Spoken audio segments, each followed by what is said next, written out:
A very warm welcome to each of you present here for the 1-week faculty development program sponsored by AICTE Training and Learning ATAL Academy.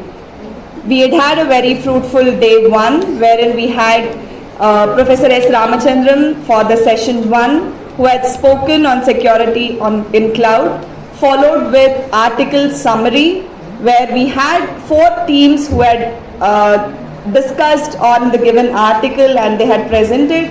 Followed by session 2, we had Mr. Srinivas Kadali who had spoken about Microsoft Azure Cloud Computing. And I also welcome each of you for day 2 of the faculty development program. For this second day, we have Dr. P.V. Sudha who will be the speaker for the session 3. May I invite Sukanya to present a potted plant as we welcome Dr. P.V. Sudha.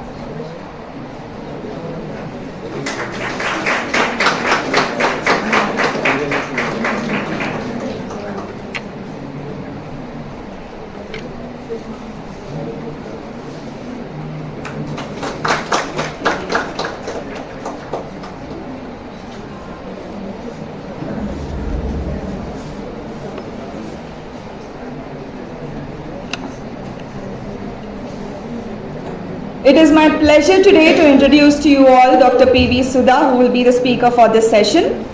Dr. Sudha Pelluri, a renowned professor in the Department of Computer Science and Engineering at University College of Engineering, Osmania University. With over 25 years of experience in industry, academia and research, Dr. Pelluri Sudha is a technology and research and development leader with expertise in cloud computing, artificial intelligence and machine learning. Her academic experience spans over 2 decades, teaching cutting-edge courses like scalable architectures, distributed systems, deep learning and computer vision.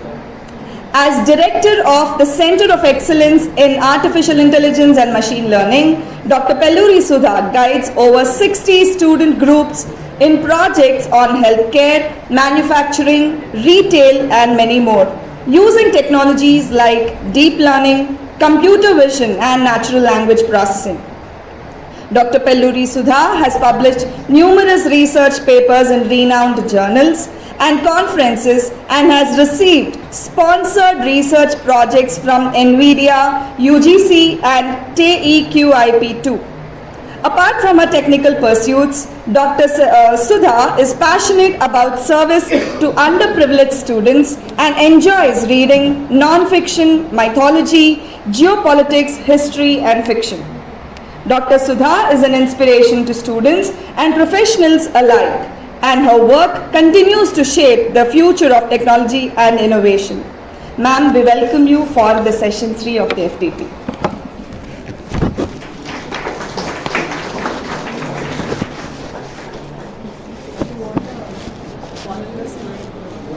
Hand mic is okay, no? Cordless would be better, I guess. Cordless, sir.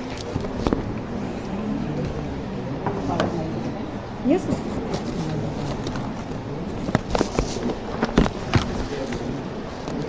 Sure.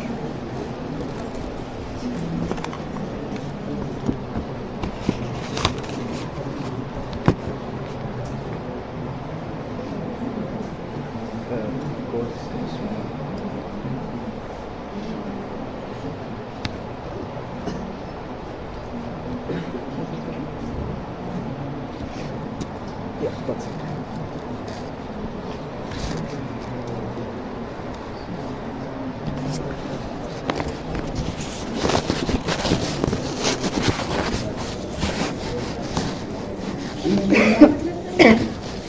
Confidence levels ఏమనాలి confidence levels ఏమనాలి అసలు confidence levels చాలా పర్లేదు ఎలా చెప్పచ్చు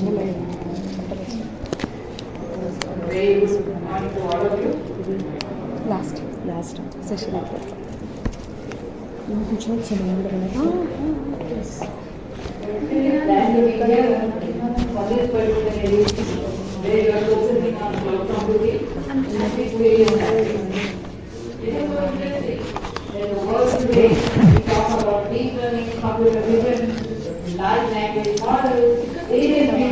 applications. When you talk about organic translation, we do not even it has become so easy. Right? Even if I talk about Google Maps or if I talk about language translation to face recognition to fingerprint identification, whatever the kind of applications you want to talk about. It has become like a de facto. It has become something so easy that you don't have to worry about what it is. What actually is enabling this. Behind all these technologies is something that is a topic that you have chosen for today. That is cloud. All kinds of processing that used to happen earlier, they were on one large machine. You must have heard, if not seen, about mainframe computers. But the big challenge is mainframes had their own limitation. Just like desktops can do a little, mainframes can do a little more. But if you want to talk about that scale of operations, right, at which large volume of data is to be processed, it is not possible by just using, go on scaling up by using single machines or even a mainframe machine. So what has enabled all of this is what is called as cloud. I think you are all aware of what is cloud and what are the various software as a service, platform as a service. I am not getting into that, assuming that you already know those basics. Okay? So what is it that is of my area of interest and how that support or that is being supported by cloud is this idea of AI or generative AI, computer vision, which are taking center stage today.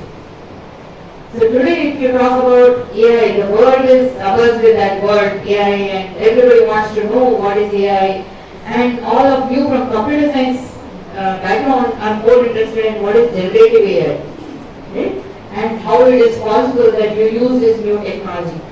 And more so, all kinds of updated applications that you are going to see in the future. They are going to be a combination of computer vision and large language models. So that is called as multimodal. Right? So all kinds of applications, they are going to talk about multiple types of inputs. Inputs which can process the vision part of it and those which can process the language part of it, and a combination of all of this. Called as VLMs. That is vision language models. If that is the case, then the question is, how is it possible to process this huge amount of data? Because though you have wonderful algorithms to process, I may be talking about convolutional neural networks, or I might be talking about transformers. Most of you must be knowing, being students of computer science, as to how deep learning has evolved right from basic simple neurons. It started maybe 25 to 30 years ago, but then the problem was these processing units required volume of computation, huge volume of computation. So it is just not possible that with the kind of processors that they had in those days, that many number of fast computations can be done. I have very good neuron, a set of neurons to do my computation. But the processors are very expensive, and the processing time also used to take, vast amount of time for processing was huge. That is why it did not take off. In those days, though those idea of neural networks is pretty old. So what has enabled, again, for why this kind of interest is there in this kind of areas? That is because of cloud. So all this idea of AI, generative AI and computer vision, they are taking center stage because of presence of cloud. So these various applications which are transforming our world today, large number of applications that we have, they are transforming the way we do entire business, right from ordering your household items. You do online shopping, all of you do that, right? Earlier you had only spend, once in a month or sometimes you would go to Amazon or Flipkart and do some ordering. These days everybody does almost every day. right from vegetables to household items to whatever. We go to Big Basket or Blinkit, and there are number of other apps that are there. But where is all this data stored? So this entire transformation that we see today, not everybody knows, right? Only some of us from computer science, we know that the entire processing is happening somewhere else. We get to see the images. Images are not on my mobile, right? The computation of trying to compare between various items is happening somewhere else. That kind of transformation, that kinds of applications that are changing the entire world is possible today because of cloud. Now that brings us to something even more interesting. So till now what we were talking about was only about just having your we said very basic kinds of applications. But now what we are interested in is this idea of autonomous vehicles.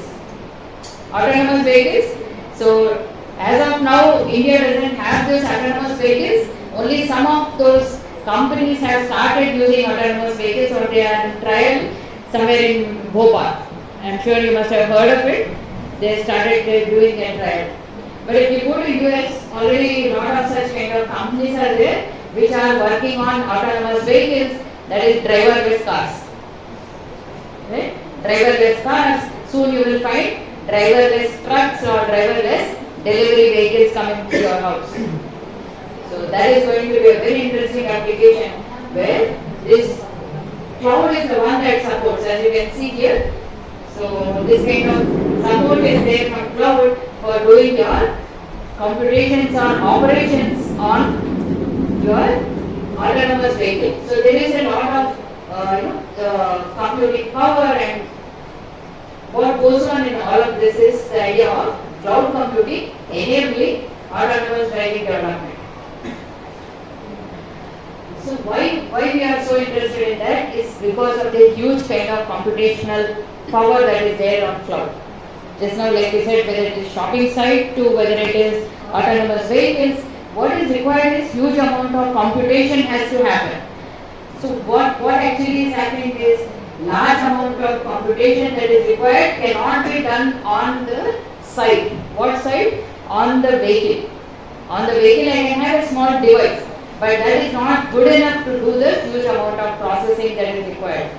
So what is happening is that kind of processing that is required will happen on cloud. Only some part of the result that helps in decision making for that vehicle, whether it should take right or left or decelerate or accelerate, all this kind of decisions are done somewhere on the cloud, and only that decision is sent for the autonomous vehicle system to do that decision or to implement that decision. That is what we just said. So the autonomous vehicles, these generate terabytes of data daily from various types of sensors. Now what is that big challenge as compared to shopping site versus this kind of autonomous vehicles? Autonomous vehicles have to capture and process the data in real time. Right? There are a lot of sensors. So it is something like if there is a autonomous vehicle that you want to move, and there are some kind of roadblocks here, or there is some other vehicle on the right, there is some vehicle on the left, there is some other speeding car from behind. So there are so many real-time scenarios that it needs to process to be able to take that decision. Whereas compared to a shopping site, what is the challenge? It is not a real time, right? So the volume of data goes on getting accumulated, and the result should be very fast. That is the big challenge. What is that huge volume of data that is getting generated? Data from sensors, right? All around your cars, there are cars that you have locked the car, and you go out, somebody touches the car also, tries to open the door, there is sensor which beeps, right? It beeps. Similarly, I close the door, but I have not shut the door, so my car is able to tell me that your right side door or back side door is not properly closed. Right? So that all that kind of activities are being done by use of sensors, lidars and cameras and so on. But now the challenge is they are not static. The data that is being collected is not only once in 10 minutes. It is not only once in 10 minutes. While you are in real time moving your vehicle, how much of data that gets collected is huge. The cameras are collecting all the data about how far is my vehicle. By using computer vision, what it can do is, it can identify what vehicle is coming just ahead of me. Using LiDARs, what it does is, it captures how far it is. Right? So using this kind of sensors, it also tells me if there is another vehicle within certain distance. And there are multiple this kind of sensors that help me to locate or identify roadblocks or the other vehicles nearby and the route that was planned for me. Right? And the big challenge is that time slice within which it collects this data is in few milliseconds. Only then it will work. Suppose you collect the data at some particular time, let us say 10 a.m. and you have written the program to collect this kind of data at 10:10 after 10 minutes, but in the meantime I would have done the number of collisions already. Right? There is no point. So just next instant, as fast as our brain does when you are driving, I'm sure all of you must be driving, if not car, at least two-wheelers and so on. Right? So what is the time within which you can take a decision? It is to the order of few milliseconds only. If there is a vehicle that is coming very fast, immediately you apply brakes, isn't it? Or you immediately take left, or you take immediate decisions to see that there is no collision. Or if there is a child who comes running and you are able to immediately press your brake so that nothing happens. So that kind of real-time decisions have to be taken if you want to ensure real-time usage of your autonomous vehicles. That makes it so challenging that there is so much of data that gets collected, and if you were to take this quantum of data per vehicle over that time slice, suppose I travel per day 60 minutes, right? Average, that's what they found over a lot of studies, is that in US they have the average time of travel, average is 60 minutes. Some people do more of traveling, some people do less, and so on. So how much of data has got collected by my driving, your driving, his driving, and her driving, and so on. Right? So there is huge volume of data that gets collected. To do this processing, we definitely require some kind of cloud to be able to process all of this. Now, what all is the kind of data that you can collect, or what data gets collected? I'm not sure if you can read from there, but I can tell you what is getting collected in a self-driving car. So there is a surround view, as you can see in these two parts. There is a surround view. These days the cameras that you have are not only focused to small area, they are focused to a wide angle. Right? So there is a surround view, there is a blind spot detection, there is a park assist. All cars have that these days. You try to park and then it starts beeping when you are little away and so on. Right? So this is a big advantage I can tell. Because at the place where I live, so there are pillars, right? And once you try to park your vehicle by taking a reverse in the reverse gear, you're a little scared that this side pillar or this side pillar will definitely hit. But at least that parking sensors are there these days that start beeping loudly. As you go nearer, it starts increasing the volume. Just like your parents shout at home, no, don't shoot. So they increase the volume, right? So it's like that. So similarly, there is on the front side there is a traffic sign recognition, and then there is adaptive cruise control. These days, lot of vehicles in India also have this cruise control, but it is not automated. Automated in the sense I need to press that cruise control, and by taking certain decision by myself, that whether I can allow the car to do cruise control by itself. I can't do that in near Charminar area or in Sultan Bazar. I can't put it on cruise control because it will fail badly.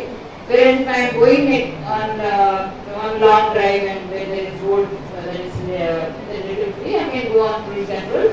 But if you want to talk about automated vehicles, completely autonomous vehicles, it is doing that cruise control continuously. Right? So there are this adaptive cruise control, that means that keeps adapting based on whatever it senses and the entire processing that is happening. Right?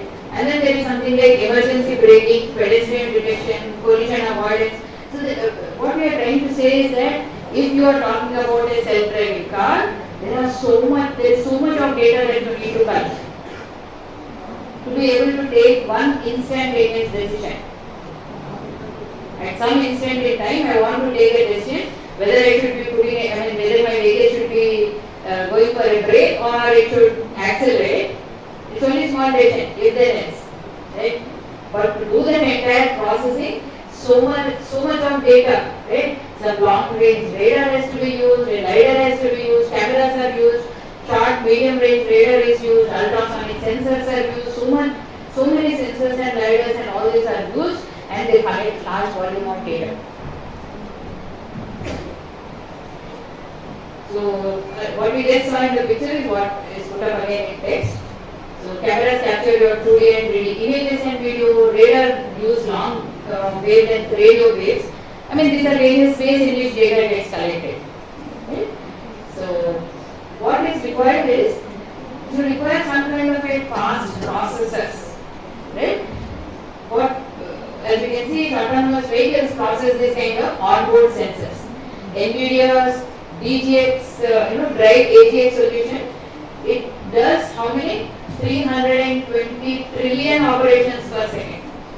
Now you are able to get the scale when I show the numbers. Right? How many, I just said number of operations. How many more? How many number? It is 320 trillion operations per second. Which is impossible for us to imagine on a desktop system. Right? So what is, you must be knowing that these days, so that is almost 6 times higher than Apple's new MacBook Pro. So that is how the scale at which operations are required. Yeah. Now what actually is happening from that data that is getting collected? So you are able to see the data getting collected from cameras, the lidar, the audio, radar and so on. This huge terabytes of data that is getting collected. From that, this is a very simple representation to say that there is some kind of processing happening. Whether I am talking about convolution neural networks, or I am talking about transformers, or I am talking about vision transformers and so on. I will be talking about that algorithm part we are not discussing right now, but you must be studying in your course in deep learning and so on. So you must explore that. So that leads to something like segmentation, object training, then attribute understanding or prediction or fine-grained classification. It tries to identify whether the vehicle that is few meters away is a car, or it is a bus, or it is a truck, or a person. It also calculates not only the object, not only classifies an object, but also identifies the distance.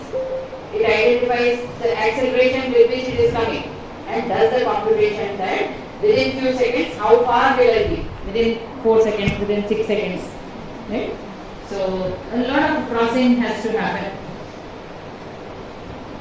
So if I want to really start working on this kind of autonomous vehicles, what is happening is, there is a in-car processing for critical applications and functions. I will come to that, what is edge and in-car processing. But as you can see, there is some kind of a in-car processing for critical applications and functions, and data is being sent from a lot of other vehicles and vehicles as they move to your edge processing on the edge, which is slightly different from cloud computing.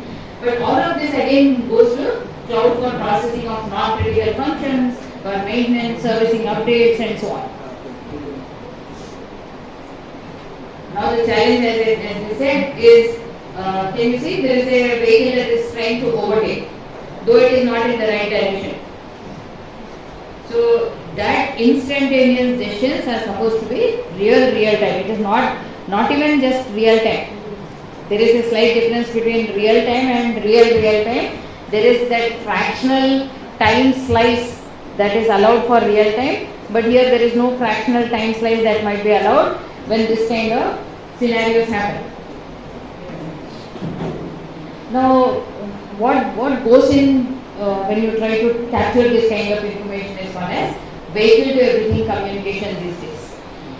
So cloud acts as some kind of a hub for, we call it as V2X, because what it is, we are not specifying. Anything is replaced by X. Right?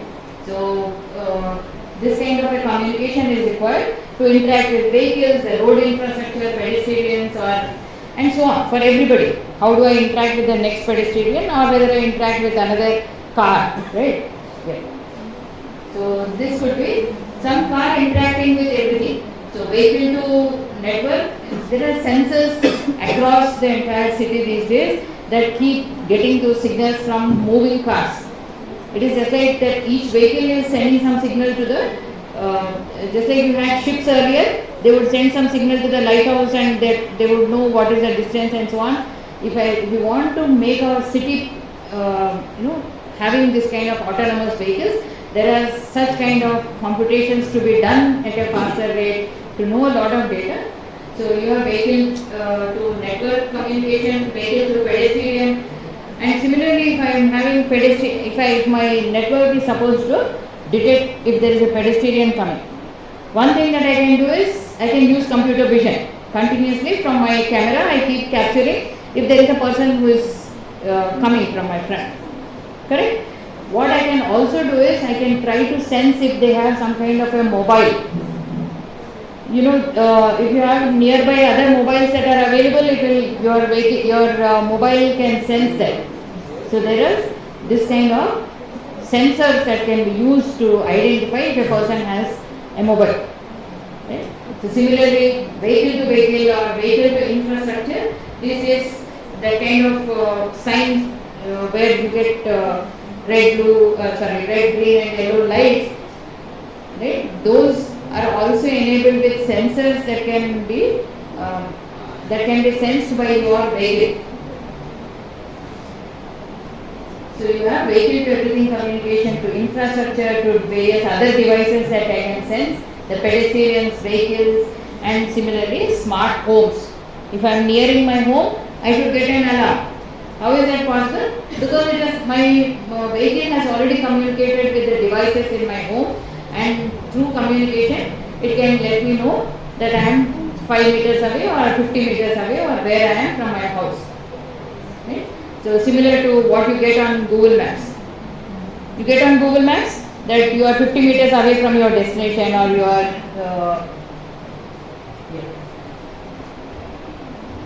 So all of this data that is getting collected, what is actually happening is there is some kind of a high definition mapping that is that does all this computation and tells that information which is relevant to the user. Or there is no user who is sitting, but that kind of decisions are important in your autonomous vehicles. So it is not one decision that will be taken, it is a series of decisions that will be taken, and hence it takes a left or right or moves at a faster rate and so on. So there is some kind of an intelligent cloud, as you can see. So what is going on inside is actually some kind of automated continuous learning. That is a big difference as compared to what we said about shopping sites. So it is not continuous learning. In shopping sites, at the most what happens is I make an order, right? And that data is stored and it need not be real time, and that data can be used for giving me suggestions for my next time order. That last time you purchased this particular company water bottle, this time do you want to purchase a similar one, right? So it need not, that kind of decision need not be continuously getting updated. Whereas if you see in this kind of scenarios, right, there is operate, ingest. So it is continuously ingesting the information or data and take some decision. Again the previous decision that was taken becomes the input. So it ingests from real-time lidars and sensors and so on, and what was the previous decision that I had taken, combines this and updates. Right? So that is how continuous operate, ingest, this kind of a loop goes on. Apart from that, in real time, whether the decision that was taken is a correct decision or not. So that is called reinforcement learning. Suppose I took some decision, but I did not go fast. I mean, if you asked me to accelerate, the automated vehicle accelerated actually. Me in the sense that the decision was to accelerate. But after having done that acceleration, it hasn't moved even, let us say 1 kilometer. In between only it had to apply brakes. That means the decision was not really very good. The result of acceleration should be, it should be able to move fast, right? But even after having done acceleration, it hasn't covered enough distance in the next, let us say 10 seconds. I had to immediately apply brake in real time. So the decision that was taken was not good enough. So that needs to be updated, right? So in real time what has happened, it needs to prioritize this and do the analysis, analyze, prioritize, again analyze and prioritize. So that becomes again input for automated continuous learning. So it will develop, it does some work on the model. So what is enabling all of this is some kind of a model. Like what kind of a model? Again, there are a number of vision related models or transformer related models that are put up that does this entire set of computations. Takes some input, does some storage, processing, makes decisions, again takes this as input and so on. Okay. So this is automated continuous learning that we saw. So this is an application just I wanted to show that the how this fast computation would make a difference. There could be some kind of a self-driving car as you can see. What has it sensed? It has sensed using some sensory component and some computational component. It is able to identify that there is some kind of a rock. Only by sensor can it tell that it is a rock. It identifies only that there is an object. It can only, by using lidars, you can only say that it is say 100 meters away. But it cannot identify that it is what object is that, right? And what is the exact size of that object. So there is a sensory component and a computational component that will get it. And using that, what is happening? That input has to go to an actuator to be able to decelerate, take left, move to the other lane, put on your left signal, right? Left indicator, go to that other lane. Then again it is to come back to this lane after that object is covered or moved away from that, and then again it has to give right indicator, come here. What we do so involuntarily, normally if I find some object, what do? I just try to find if somebody is coming on the left lane. If nobody is coming, just put my left indicator, take slight left, go right. Once that is crossed, take right, put that indicator, take right and move on. The same thing if a machine is supposed to do, it has to do all this kind of things at a very fast speed. The computation is supposed to be fast, otherwise by the time I just sense that there is some kind of a object here, I will wait. If you don't give me or if that machine is not giving a quick decision. So what is the challenge in developing this kind of autonomous driving technology? One, obviously we said that there is huge volume of data, and then there is a big problem of data formats. The data that is captured from cameras has to be processed differently as compared to data that is captured from sensors. The quality of data, sometimes as you can imagine, when it is raining, can my camera capture the correct information? Or when there is snowfall, or when there is a wind. In spite of all this, can these devices capture correct information? Okay? So these are the challenges. So the big challenge is, even in a busy city, less than 1% of the raw data contains useful information. So substantial effort has to be put in to see that remaining 99% of the raw information that you collected, whichever was not useful, that need not be actually stored, or that though you need to process it, right? So that is a big challenge, because my camera could be capturing lot of information in one scene, just one snapshot. I have cameras in my vehicle, but the information that it captures is all about the trees, the bushes, the birds, whatnot. But it doesn't, only one small information about that road part where that particular lane of interest is useful to me. That too, that lane of interest with some object or without that object. That is of interest to me, but it captured so much of information in one snapshot which I will have to remove. But I cannot arbitrarily remove. I cannot say that the left 30 pixels, top left 30 pixels remove, right pixels. I do not know what is there in that part. You get it? So the challenge is actually abstracting out that specific part out of your one snapshot. Like this continuously, how many such snapshots is it taking while it is moving? Of that, whatever is not useful for decision making at that instant in time.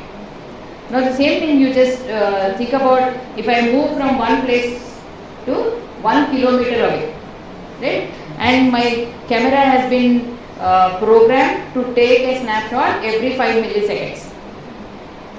Right? It could be even shorter, but let us say every 5 milliseconds. So continuously it is capturing these snapshots, out of which in the entire 1 kilometer there is no object, there is no problem, everything is fine. So I collected huge volume of data which actually didn't help me in taking a decision. Right? Not that we want objects there, but then I am just trying to say how much is the volume of data that you collect and how much of it might not really be useful.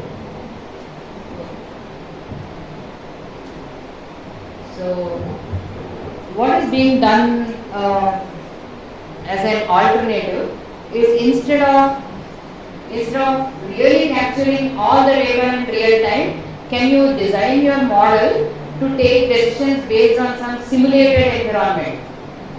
In your lot of electronics people must have done, and in fact computer science also we use lot of simulators.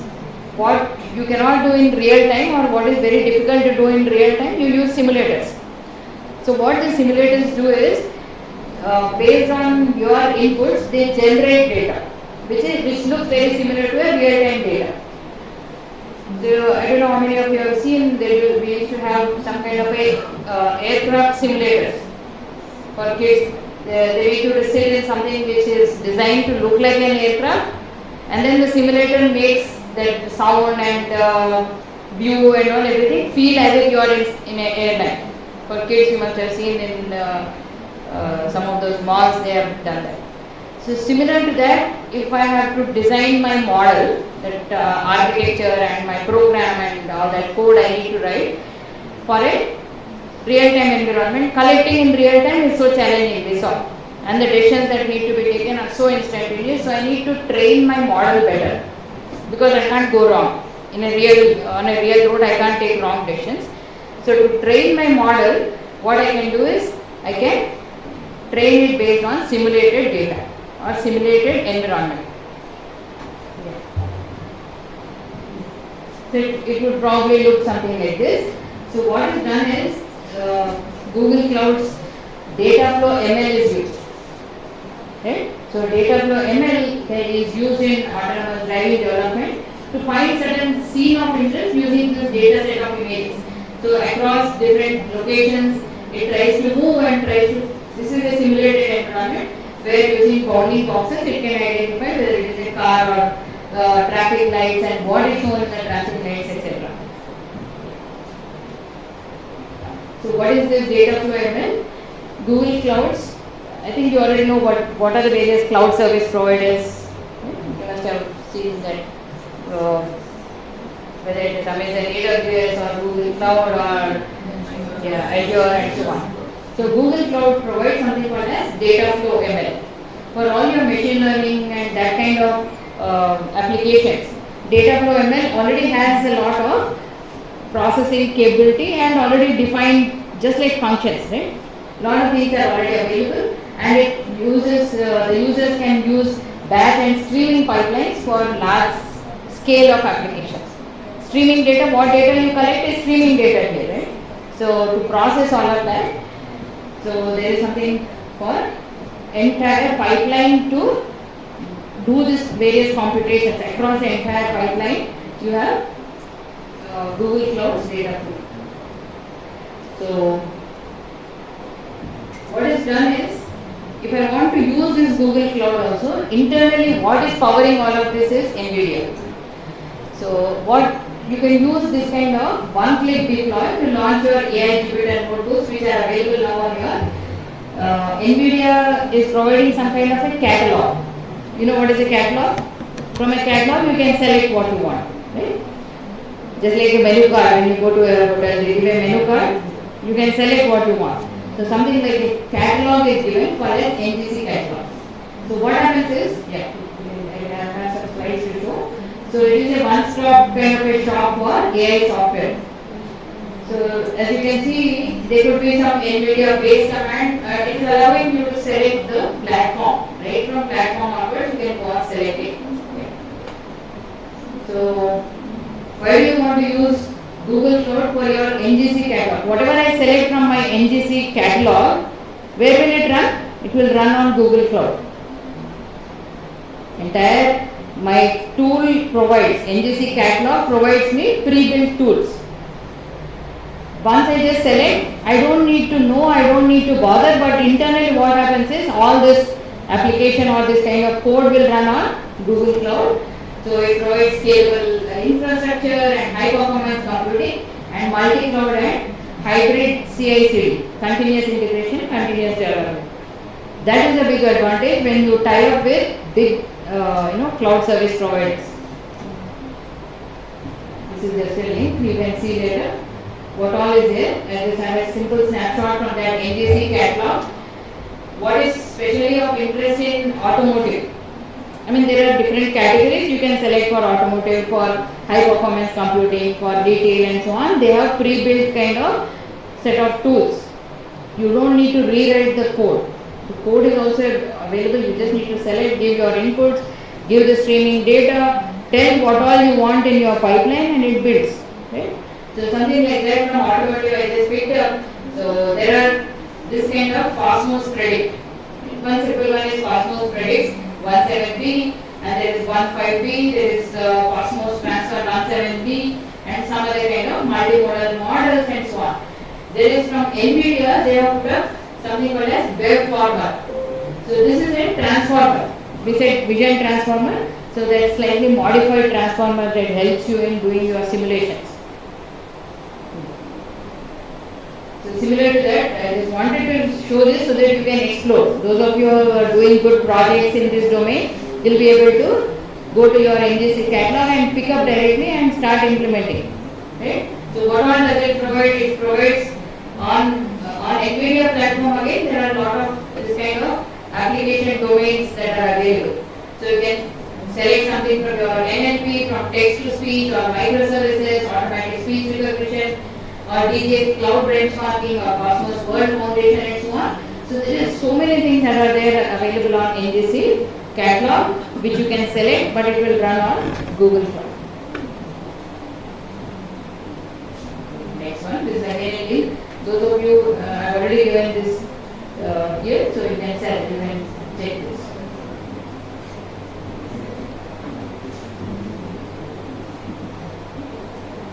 Give me a second.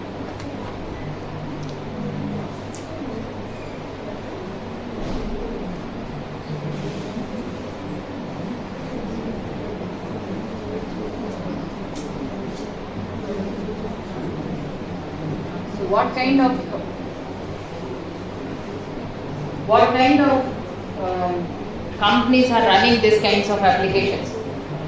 So till now we are clear, and I guess it is really useful for you to start looking at what are these kind of autonomous vehicles that are that you can contribute to. Right? So what I can do now is I can show some of these use cases. Right? And then we will talk about a little later. We will also talk about edge. Waymo is a very famous company which started off from your Google in Mountain View. So they started almost 20 years ago. They started this kind of a trial. Lot of improvement happened, and then they started this idea of autonomous vehicles maybe 20 years back in California, Mountain View. This is a project from Google. So they did a lot of trials and so on. Now it has become Waymo. And they are operating with 700 vehicles while providing 150,000 rides per week in these various places in Austin, Phoenix, Los Angeles, and San Francisco Bay Area. So only in 1 year, during 2024, their rides have travelled around over 4 million miles. You can imagine how much is the distance that they cover, right? Not only by the number of vehicles, but how much of distance that they are being used for. So I just thought it might be of interest to some of you to know how Waymo works or what is that internal architecture. In fact, it isn't so simple. I just simplified so that you don't get too much of clutter in one go. Those of you who are interested, you can explore further. So what happens actually is this one is foundation model, because they tried out and things worked and so on. So they have released it with the name of foundation model, where a lot more improvements can be made and you can customize based on your own learning. The big advantage of all this companies is that they are ready to share their knowledge. They are ready to share what is their architecture, so that the young students like you and our faculty can take up research projects based on this. So there are camera, lidar, radar, this kind of inputs. So there is a foundation model for perception and visual world knowledge. Now only capturing information about the surroundings is not enough, because you need to match it against the world knowledge. I mean, whether you call some particular object that it identifies is a car. How does it know? Because the world knowledge about various cars is already known. So it matches against that. Or if you say that some object that is there is a tree, how do you know that it is called as a tree? Because it is learned from the world knowledge, right? So this kind of visual world knowledge with foundation model for perception is used by using some kind of tokenizer. It identifies what are those. I mean, we use tokenizers and so on when you have a large model to convert in vision transformers or even language transformers. It converts all of this, because in mathematical computations that it does using tensors, we know that it can only work on numbers. Objects are also converted into some numbers. So that part is what is called as tokenization. And by using tokenization and by using prompts, it works on a foundation model for behavior and simulation, and also uses a vision language model decoder. So suppose I am traveling in that automated vehicle, right? In this autonomous car, I am traveling as a I don't have anybody in the driver's seat, but in the back seat, in the rider's seat, I am sitting. So my vehicle should be able to understand my instruction also. Right? That is why it has to know vision language model. It has to learn from what I am speaking also, not only trying to identify what it understands from cameras or lidars and sensors. I might be giving instruction to that vehicle saying that, oh no, you are going so fast, slow down. Or you are going so slow, can you try going a little faster? Or I might be remembering that there is a store nearby. I might give instructions saying that in next 100 meters I want you to stop. Right? So it has to navigate. I can't give one instruction. If I want it to be useful in the real time, I can't say start now until I get on the same path it will follow. Right? So ideally what it should do is it should also listen to whoever is sitting and follow their instruction. That is why there is this addition of vision language model decoder which understands.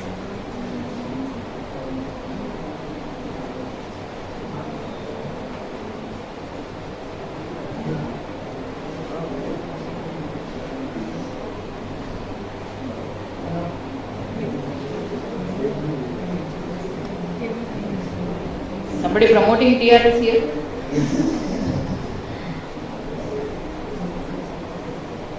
Yeah, no, I think there is a little loose connection. Go back. Retrace back. Yeah. So that results in this basic information results in some kind of a driving plan, your agent trajectories, future world states, your scene interpretation and answer to prompts. So what is the user also? It is also possible that the user is prompting, right? So it should be able to answer to prompts. So all of you know Tesla? Tesla is the one that has been giving a stiff competition to Waymo and what all Google has been doing. So as of now, Tesla has some kind of a dojo architecture. they build their own architecture and so on. So I just thought I will compare with Waymo architecture with Tesla architecture. Waymo architecture uses multimodal sensors. I already said what is multimodal, right? So it uses multimodal sensors, LiDAR, radar, camera, ultrasonic and so on. Whereas Tesla architecture uses only your vision only sensors. Vision, computer vision what I said. So it uses vision only sensors. Not much of radar. So the sensor fusion and perception, again if I have only sensors it is not good enough, I should have some technology to merge, right? So that is called as sensor fusion. Sensor fusion and perception, it uses some 3D object detection, semantic maps. This is a little more into computer science algorithms and so on.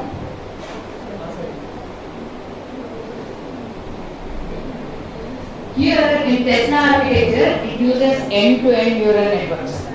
Right? So here there is a 2D to 3D scene reconstruction, and there is some kind of trajectory of agents. Now you all have heard of agentic AI. How many of you have heard of agentic AI? Agentic AI. Not heard of agents? Okay. So now the idea is, it is just like, it's not much different from what you know about object-oriented programming. All of you have heard of object-oriented programming? Yes. So the idea is, I pre-build something. You have heard of APIs, right? So I pre-build something and I just allow you to use only by using some interface. You don't need to bother about what all is going on inside. Isn't it? So just like I go to a bakery, I am not bothered about which flour are they using, which oil are they using, how they procured it, what they did, I am least bothered, right? Only on that, across the counter, I give some order.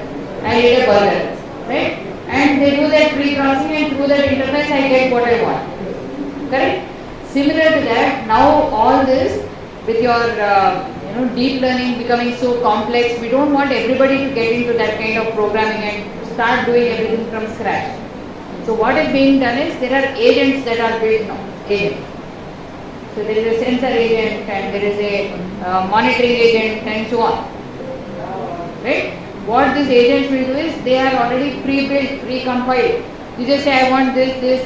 Just like you go to a bakery and you say I want this cheeseburger and this dressing and this. So how they build it is none of your business. You can order and customize as per your requirement. That is all that is there in agentic AI. The entire AI pipeline, they are using agents that you publish and someone else publishes and so on. You call them and use. So like that, what is being done is, they use this kind of trajectory of agents, and then there is planning and control, and here they use unified prediction and planning, and then there is control here. This is a little more detailed comparison between Tesla architecture and Waymo architecture. You can go through this a little later. This is more of how the architecture. I mean, there is a lot of competition, so I thought it might be of interest if you are into a little more into research. This is of little interest to us because we are talking about which cloud service provider are they using. Here, obviously, right, Waymo is from Google, so they will be using their own cloud, and they are using Google Cloud Platform. AWS is Tesla is using AWS with its own platform called as Dojo platform, and it uses some kind of a hybrid infrastructure. So the core role of this kind of a cloud is, it generates or helps in your fleet simulation. Fleet is that entire collection of vehicles that are there. Right? So there is fleet simulation, your HD maps and validation and so on. Whereas here in Tesla, they are using cloud for fleet learning, AI training and other activities as well. And then for data, they are using multimodal data is being captured. In case of Tesla, we just said there is only vision only or camera video that is collected. How is the data, how is the training happening? What training? Their model is getting trained. That model is getting trained by using your GCP. TPUs are tensor processing units, right, which do fast multiplication and so on. So a collection of them are called as pods. So TPU pods are used, and fast processing NVIDIA GPUs are being used. NVIDIA is all of you know what is NVIDIA company? Yeah, that is the only company that has grown, that is growing every 2 years at the rate of 500%. Why? Because everybody is asking for that kind of hardware accelerators that they are ready to provide. So they are providing NVIDIA GPUs to both of them. So the simulation that is happening in Waymo is heavily cloud based, and not much of simulation is being used in Tesla. Okay? They use real world shadow code and not really simulation, they use real world data only. Okay? Now, where are they deploying? In region limited robotaxi fleets, most of it is by Waymo, it is all robotaxi. Right? And Tesla is going more into your consumer cars. Consumer cars versus robotaxi, what is the difference? I mean, Waymo doesn't own any cars. It is not a car producing company, right? Whereas Waymo is something like our Ola and Uber. I mean, architecturally they are different. Like Uber is also not, Uber also doesn't own any cars. Whereas Tesla is a car producing company actually, but they are also into this. It is other way around. So Waymo was more for autonomous cars only. However, because they are successful, they have started a fleet of cars and they are providing that as a taxi. Get the difference from a core idea perspective, right? So cloud dependence is high in case of Waymo. They are hugely dependent on the cloud. Whereas in Tesla, there are more of cars which run standalone after an update. They can go on collecting information and not really such computations that would be done. Now there are a few more examples I thought it would be of interest to you. One particular company called as Neuro. Right? Neuro is also one competitor which is building your autonomous robotics with, but what they are using is something called as Google Transfer. Right? Not real-time capture of data and so on, but what is being used is, there is something like transfer appliance. You can go to the next one where I put what is this. This kind of a transfer appliance is being used. Something like this kind of a device. So what this does is it captures all the data, and as soon as they reach the destination, this is dumped. The data from here is dumped onto cloud. So what they found, this Neuro, this kind of a company, what they found is once it is reached the destination successfully, all the real-time data that it collected would go waste, right? Or you had to store in real time and you had to reuse for some other vehicle, the next vehicle that is passing on that road. Instead of doing so much of real-time data capture and then identifying whatever is useful, what is not useful and so on in real time, which is huge amount of computation, which cannot be done on the vehicle but always has to be done on cloud, and you are not sure whether that is really successful or not, right? So what this kind of Neuro what they do is they use something like transfer appliance, and once this is a physical appliance with pre-configured version of Google Storage Transfer. So that is used for transferring all this, moving the files to the appliance. Then there is another very famous competitor called as Cruise. I don't know if you have heard of Cruise. Never heard. So Cruise, the big challenge with Cruise is they started trying to do in San Francisco.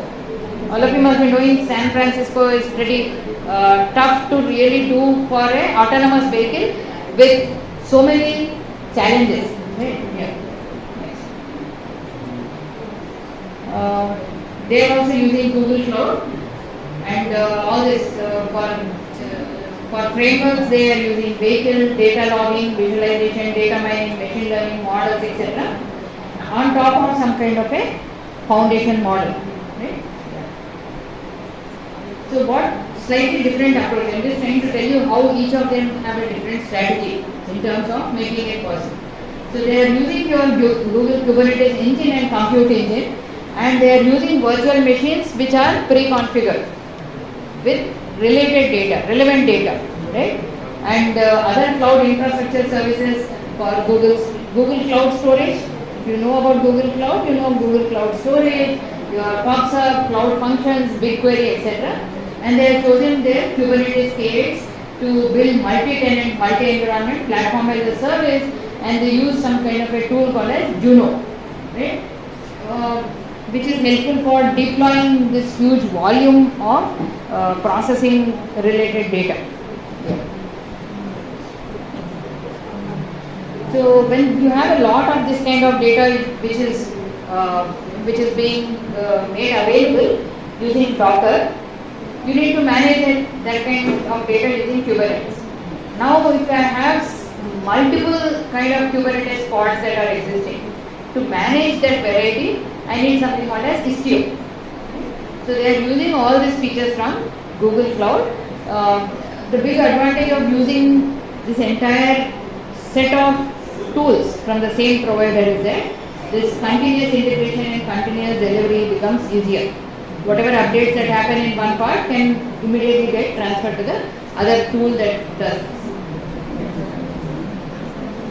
Now what you can see once you go to Google Cloud and you try to look for Google Cloud for automotive, you will find these are the various companies. Whether it is Toyota or Neuro, Cruise or Mitsubishi or Volkswagen, Mahindra, Kia, all of them are depending on Google Cloud. Because Google Cloud is already providing that kind of tool specific to automotive area. So what I just thought is not being biased towards Google Cloud, I can also show you a little about what is being done by AWS. Okay? So AWS is providing some kind of data framework for autonomous driving. They call that framework as ADDF, right? For handling this huge volume. Now we understood what are the challenges, right? We saw that fast processing, large volume of data, variety of data, and so on. And all this has to happen at a millisecond time slice. So that being the challenge, instead of having to configure, which is not possible, right? Can I configure this just like if I have guests coming over? If I already knew that there would be 50 guests coming to my house, I can make arrangements 2 days ahead, 3 days ahead, I can keep everything ready. Suddenly another 10 more of my guests have come. I can't start building, what I do is I order. Isn't it? Right? Similar to 1 year ahead, you can make pickles for your son, your daughter, or whatever, what your friends, relatives and so on.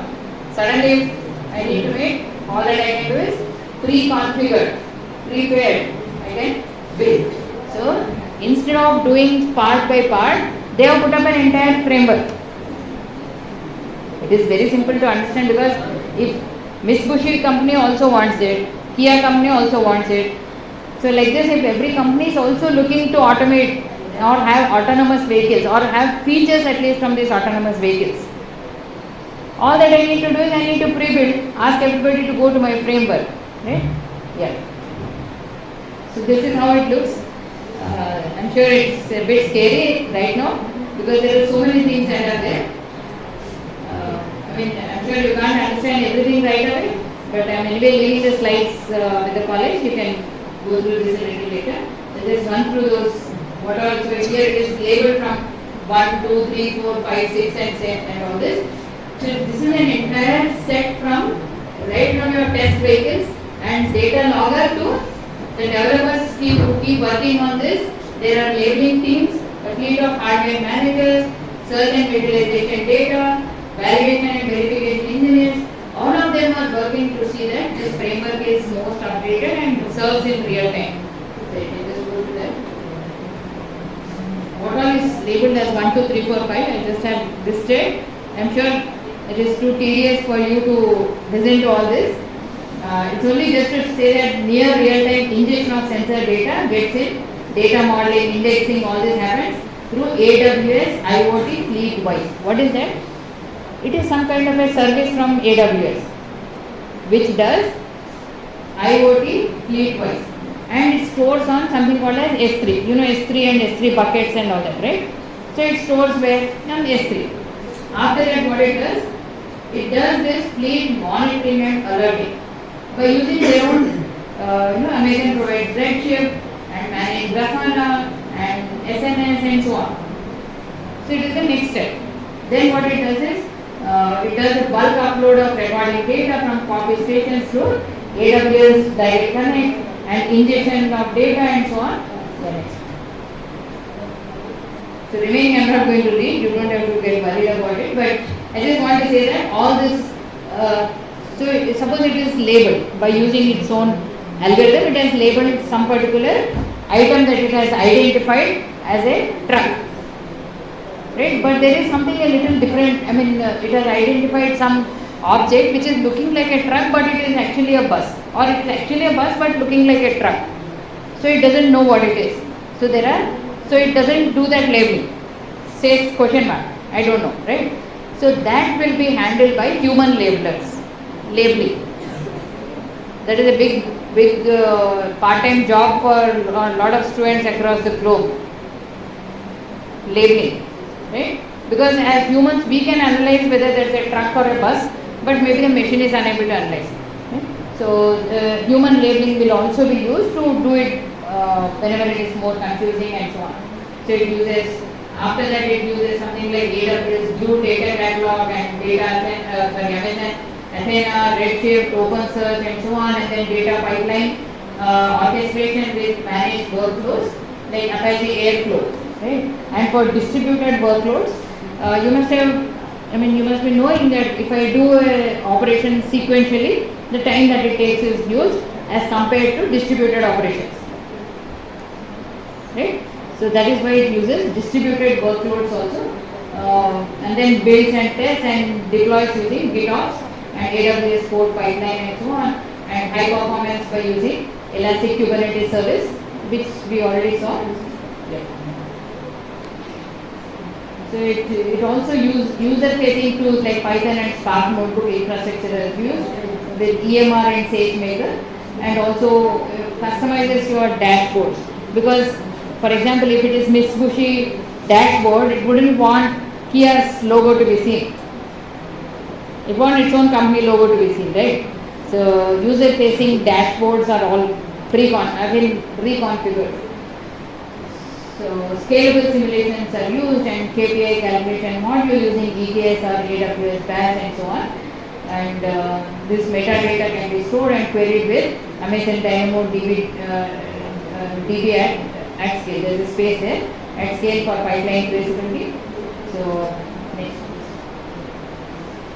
So what we saw is there is an entire sequence of operations that is provided by AWS by using its own tools as an entire framework.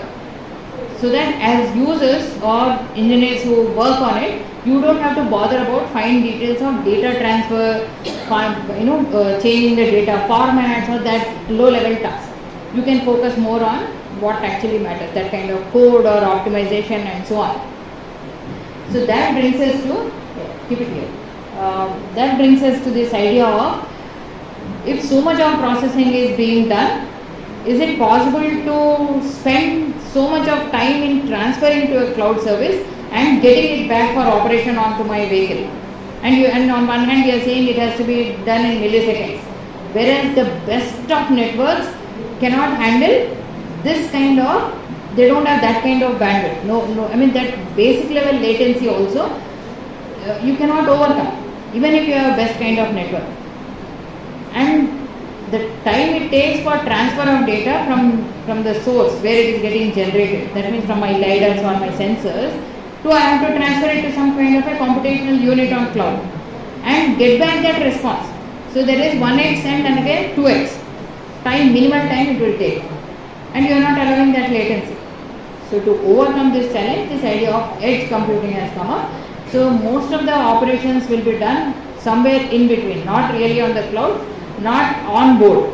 On board is on my vehicle. On board the challenge is I can't have that big computer sitting on my dashboard of my car.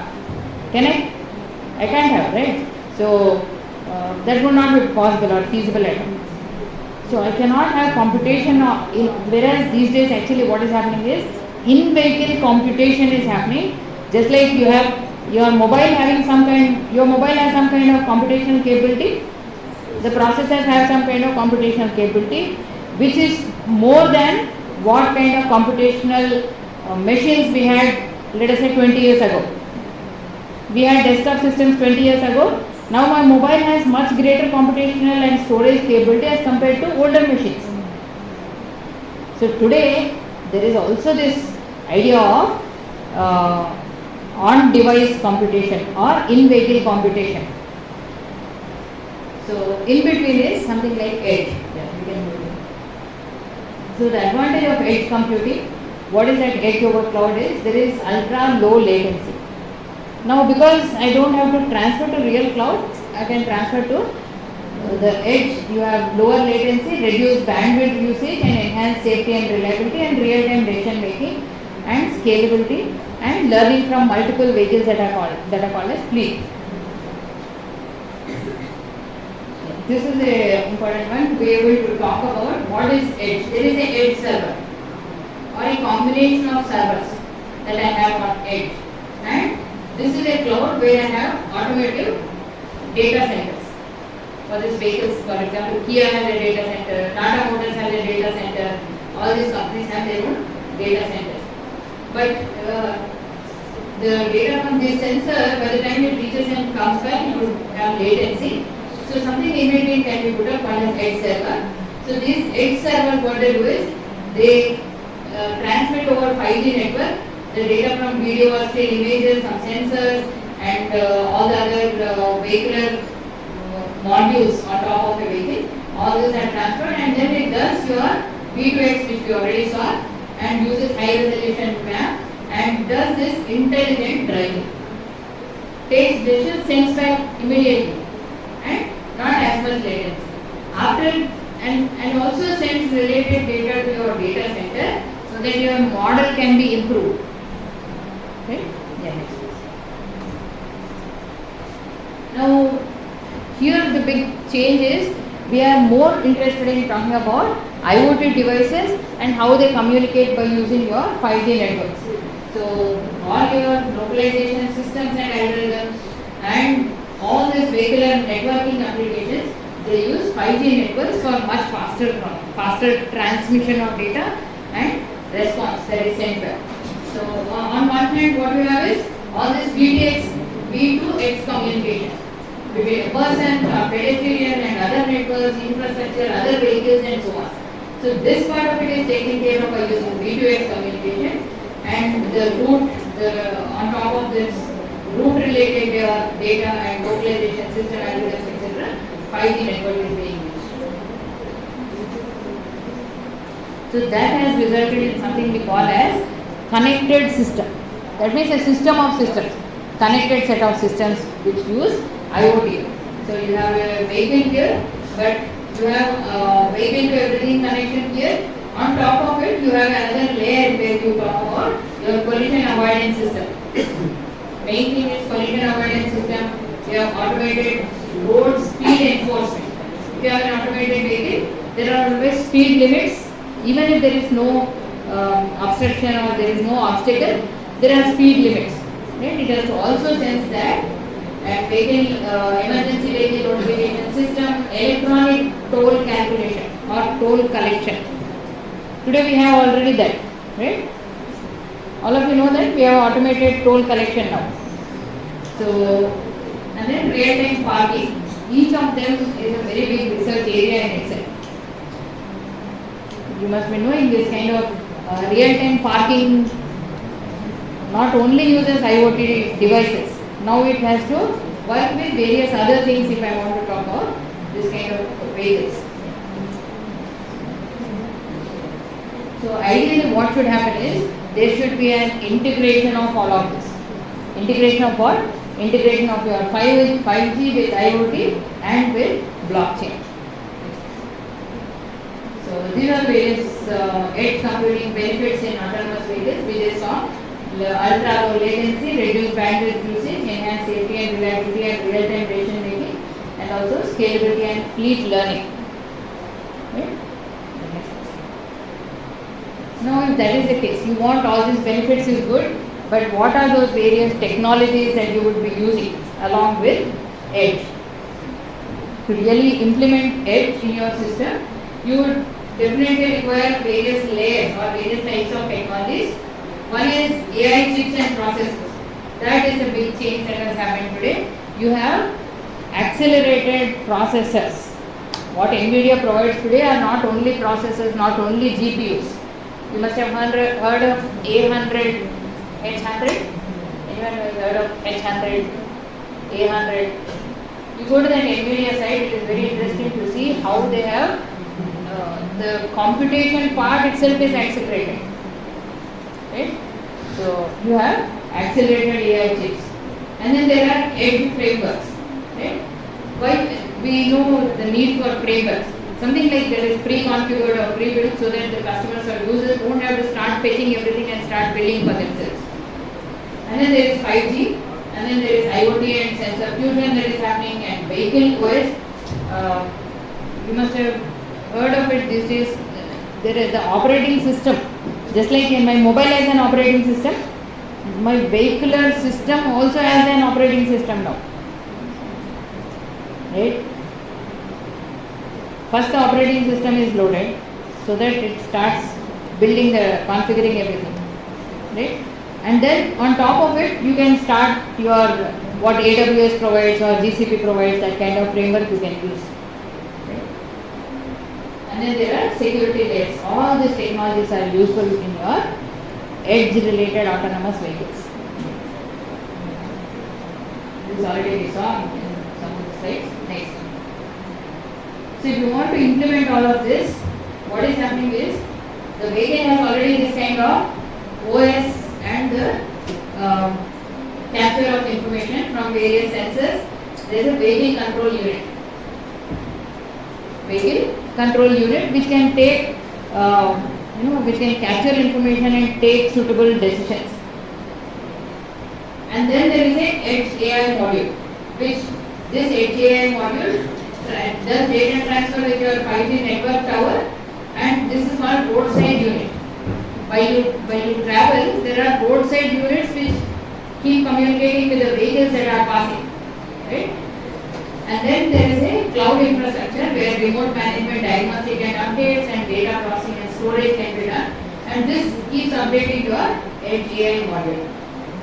Just to tell you what this vehicle control unit does is, I have a Tata Nexon. So I am just giving real-time example to tell you what is the importance of this vehicular control unit or all this processing.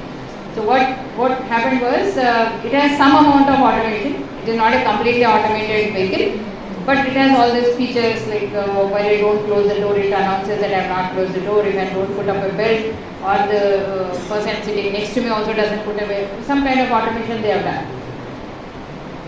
So when I would park, I tried sometimes when there was extreme heat in April and something like that, it would do lock. My entire vehicle is locked. My steering is not moving. I was surprised, like, how is it that because of heat a vehicle steering can get blocked? Entire electronic braking system, EBS is locked. On my dashboard it was showing all this kind of symbols that your braking system is locked and steering is locked and so on. So what do you do if my vehicle is parked somewhere, got heated up, and it is showing all this? And if you look for temperature, there is a temperature sensor also. Temperature sensor shows only 22 degrees, which should not lock my system. So when I gave it for repair, they said they did something, and then everything is fine, we tested. Again the same problem was there. So finally they traced out that when temperature is increasing, only temperature, because of that temperature sensor, when it senses, there is a coolant that cools down your vehicle. So that coolant, they were thinking that maybe the coolant is not working properly, you replace the coolant. I paid something and then replace the coolant. Coolant is working fine, but still whenever there is a temperature, that is outside temperature is increasing, my EBS is getting locked and everything, nothing is working. And the biggest problem is you can't switch on also. You switch on, it won't switch off also. So the only option that they told me is you call a towing machine, that towing vehicle, big towing vehicle. And when will it come? It will come after 4-5 hours. and my vehicle is there in the middle of a road. Right? I just did reverse and brought it onto the road. Now I find that nothing is working and so on. Finally, it is miscalculating. So that vehicular control unit, there is a small cross connection where with the temperature increase, actually only the coolant should be faster, whereas actually that is not the problem. With temperature it should not change. So they have to work on the vehicle control unit. So now it is working fine. Even in the presence of that heat, it doesn't get blocked or get locked. So I'm just trying to say that if you don't implement it properly, having a best of systems doesn't suffice. So if you really want to implement, this kind of a layered architecture is what is being used. There are this kind of, from vehicles to anything, we said vehicle to servers or vehicle to other vehicles and so on. And there is a roadside unit which roadside unit keeps sensing and keeps sending the relevant information to the sensors, and from the sensors relevant information goes to the cloud. So this kind of an architecture is used, and lot of research is happening on how to improve the performance of data that is collected, how to prune the data so that less data is collected, right from that point on to how to give a good response, because what would be required for ambulance is different from what would be required for a normal vehicle. What would be required for a school vehicle is different from what would be required for an ambulance. We understand, right? I don't need to explain more, but I think you can understand what kind of suitable responses are to be generated for each of these vehicles. So there are a lot of challenges in use of edge computing. One is hardware cost. Though NVIDIA provides, are we able to afford them? Right? So one is hardware cost, then there is heat and power consumption. Obviously the big challenge is more the processing power. Those processors generate more heat. That is why you can't have a data center. Even if your college can afford, can you put up a data center? Will you get permission to put up a data center? You can't say that I can afford now, I will put up a data center, because lot of related challenges are there, like the kind of power consumption and the heat that it generates. Because of that reason, Microsoft had put up its data center under the sea to take advantage of the natural cooling of water under the sea. Right? That is why recently you must have heard of a lot of internet activities getting disrupted because in the Red Sea cables got cut. How many of you heard it? Red Sea cables got cut, and that is why the data center which was using these cables had that disruption. Because of which in India you are not getting internet fast. Right?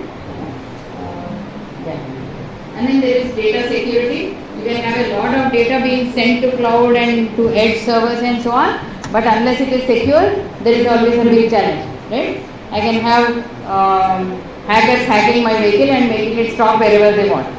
Correct? So that is again challenge. And then there are standardization issues because interoperability is a big challenge. You cannot have one framework customized only for Tata vehicles or only for Kia vehicles and so on, because you want it to be reusable and adaptable and so on. And the bigger challenge is scalability. If I design all of this servers, my model and all the algorithms that I designed will work only when I am testing for 10 vehicles. But in real time, what might happen is customers are liking my automated vehicles. So I am getting more number of orders. So if I have vehicles in my yard, I can put up 50 vehicles on road. But I have tested for the 10 vehicles that are there on road only. What happens? I am not able to scale. Right? That is the problem of scaling. Just like you know about Big Billion Day sale in Flipkart. Many years ago what they did was, they didn't have so much of compute power on cloud and so on. So they floated this idea of Big Billion Day sale, and they had so many hundreds, thousands of customers coming to their site, ordering, and then everything failed because they could not do real-time scaling of their cloud services. Okay? We don't want that in vehicles. It is going to be so much more risky. The worst that can happen in a shopping site is at the most some customers made payment and you might have to repay them back with some extra amount, right? Whereas in a vehicle you might have all kinds of collisions going back, right? That is what we are just trying to say. As scale goes on increasing, the speed of computations has to become much faster, right? One vehicle, if it generates so much volume of data, more number of vehicles, more kind of computation has to happen. So scale versus speed, we need to know what is important at that instant in time. The other challenge is variance. So you test it for some kind of scenarios, right, or use cases. When you do testing, you do that, right? You create use cases or test cases and test. But in real time, what might happen is, this is from a foreign place where they were doing testing with snow. When there is snow that happens, even if there is less snow, there is a road condition, there is a challenge that the vehicle slides. Why does the vehicle slide if there is snow? There is friction or there is no friction? There is no friction, right? And also with not only that when there is a vehicle that is moving, because of the weight, snow starts melting. But by the time it melts, it doesn't have that much time. You want the vehicle acceleration to happen. So it isn't moving. You are pressing 60, it is showing 60, but it won't move at the rate 60. But your control unit will show that it is 60, it will send that information that my vehicle is moving at 60. You get the problem? I trained my model using that if a vehicle is coming at 60, then the distance and speed equals to distance by time, and then this is the acceleration and so on, and hence I am getting a collision in the next 10 seconds. But how will I get? My vehicle is actually not moving at 60, right? Or the other way around, because of snow, if it is in a slope, it will move much faster.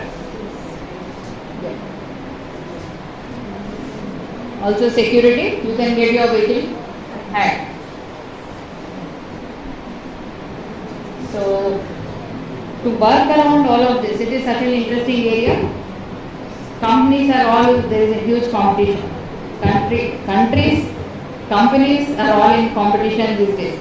If you look at the research space, per month, the number of research papers getting published in this domain has far exceeded those of large language models and computer vision and so on, specifically, or those which are customer facing. That kind of applications are not so much in research as in this area. So what NVIDIA has done is, NVIDIA has come up with something called as Drive AGX. Just like what AWS has come up with its own framework, NVIDIA has come up with something called as Drive AGX Hyperion, which is an autonomous driving platform. They have released a new platform itself, which uses this NVIDIA Drive OS safety certified operating system. You can imagine the kind of research that is happening. They are releasing their own operating system to enable this kind of autonomous driving. So if you go to your NVIDIA site with autonomous vehicles, this is what you will find. Right? You will find accelerated and scalable training for autonomous vehicles using AI training infrastructure, AI softwares and frameworks, what is the simulation and synthetic data. Of course, this is more relevant to somebody who is doing research and trying to get that kind of data, or trying to look for what kind of frameworks are useful and so on. So what they are also providing is some kind of high performance in vehicle computing. Just like we said, some amount of computing has to be done on the vehicle only, right? That's why they are having an OS. They are also allowing for in-vehicle computation rather than having to get some decision from edge or from cloud. So what all is there in this Drive AGX is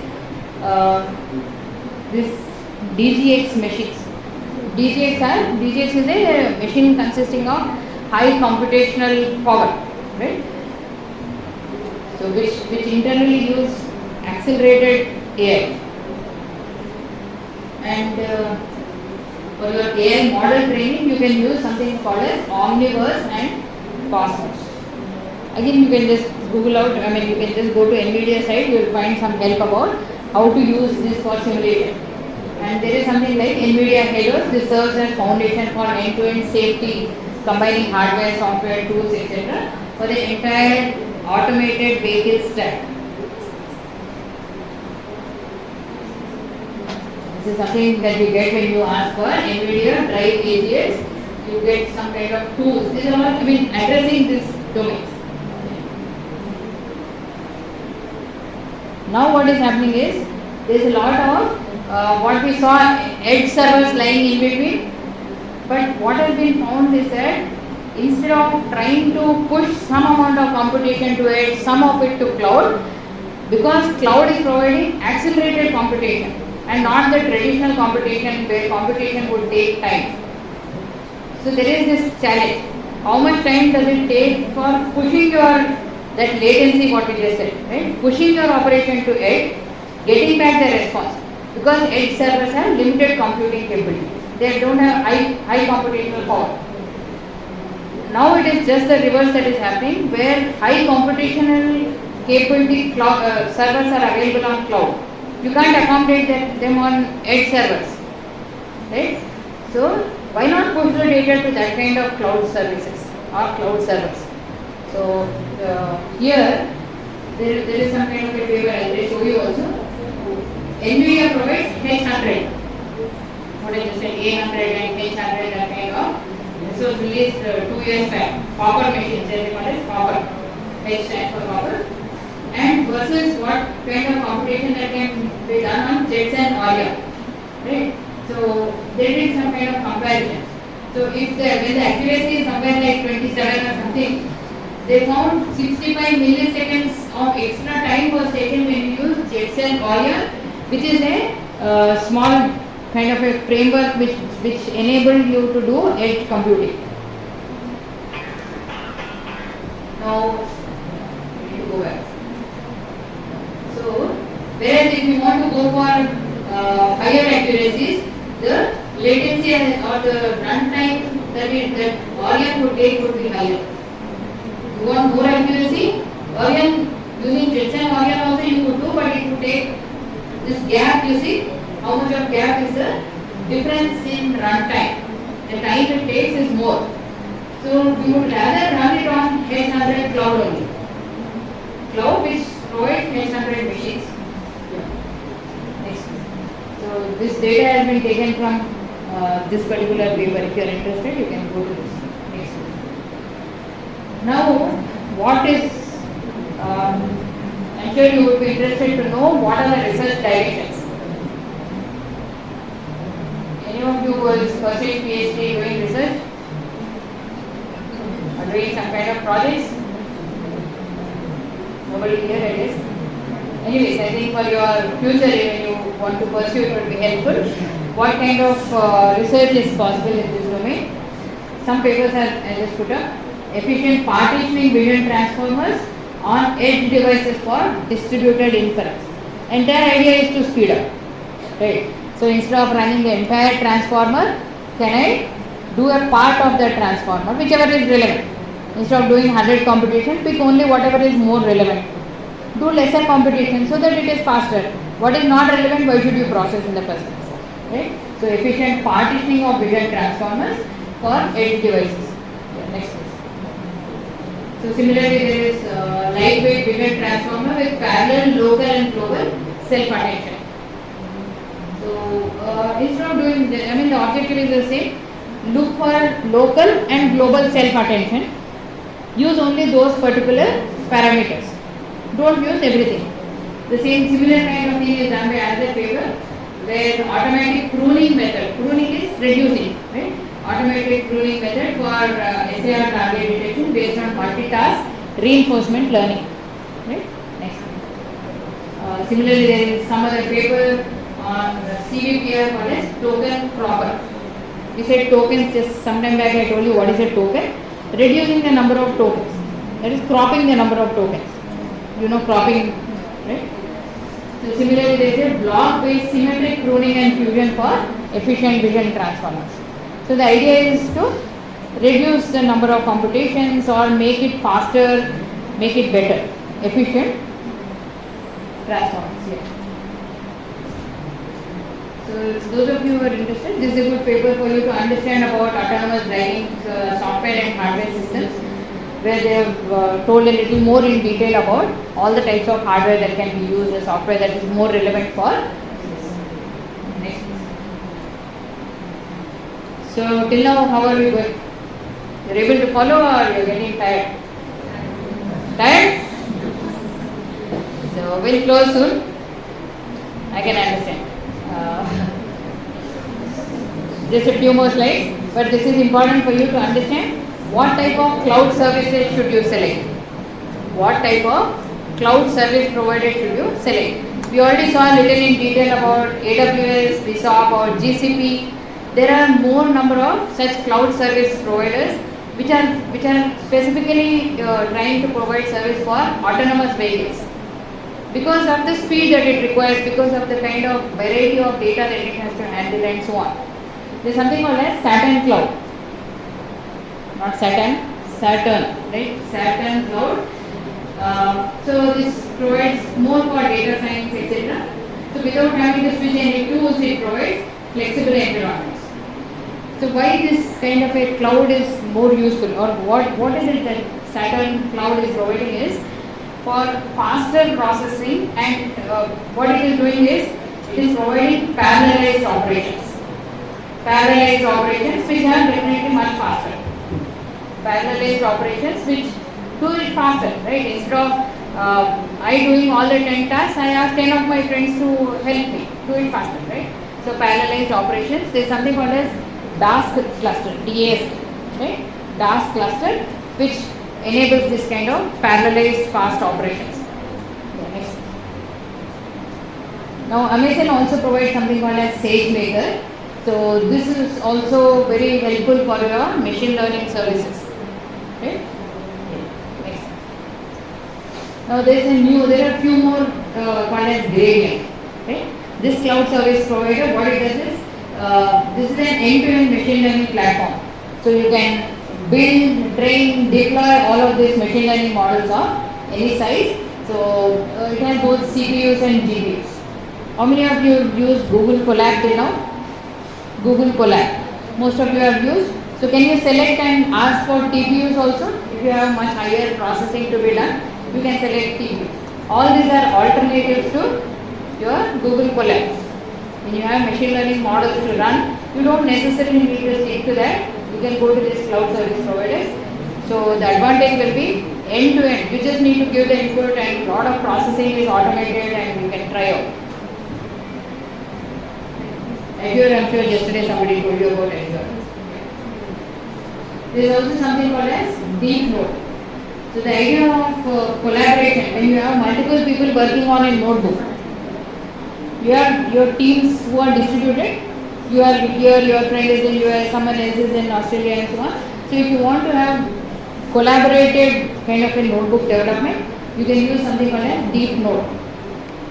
Right? Earlier we didn't have Google Sheets. Each time whatever updates I made, I would have to share as a mail to my friend. They would update and send back as mail. Now you have Google Sheets, isn't it? Google Docs, Google Sheets. So in real time, updates can be seen by everybody. So that became a good idea for people to start collaborating on multi-user kind of notebooks.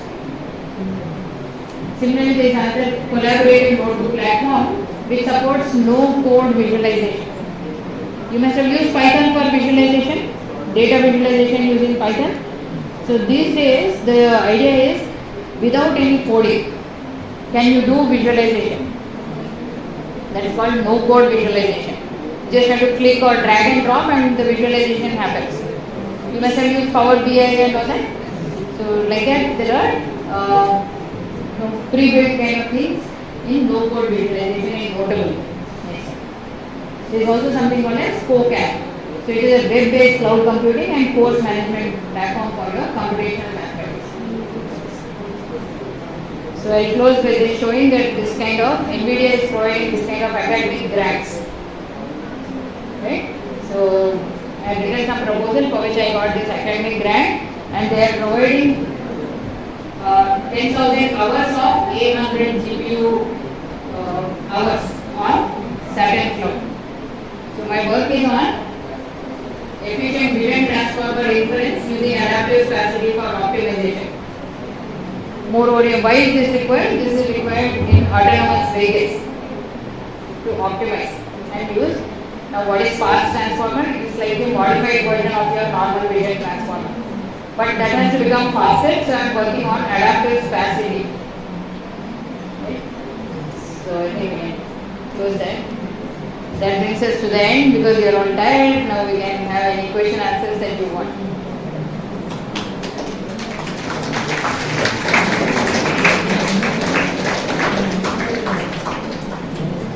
So I am open to any questions that you want to ask or any research related topics that you are interested in.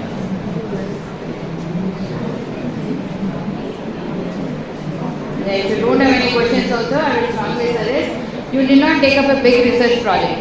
Right? I know it takes a lot of effort and time and so on. But the main intention when Madam asked and your people asked me to give this talk is, I felt that young faculty and students should get inspired to start working on at least small simple problems on whatever is very relevant today. Not just the same old machine learning models or whatever, to learn it is okay. But if you want to get placed in good companies, you want to work on cutting edge technologies, you want to work in whatever is really happening in the world, we can't be left behind. Correct? So, because I am leaving this PPTs, you can go through again, try to pick up some particular ideas, try to work on this kind of real-time, real useful projects, so that you can showcase, you can put up your code on GitHub, you can start showcasing in your series in this particular domain. There is a lot of work that is interesting and happening. So wish you all good luck. Thank you.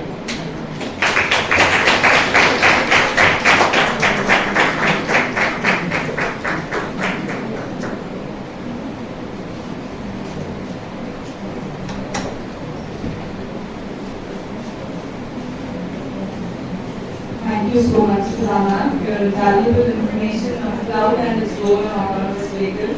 Your expertise and insights in real-time data processing scalability were truly enlightening. We truly appreciate the time you took to share your knowledge and looking forward for future opportunities to hear from you more. I now take this moment to invite Dr. KVV Saraswati Devi, Head Department of Computer Science, to honor Dr. P.V. Sudha with a memento as a token of our gratitude.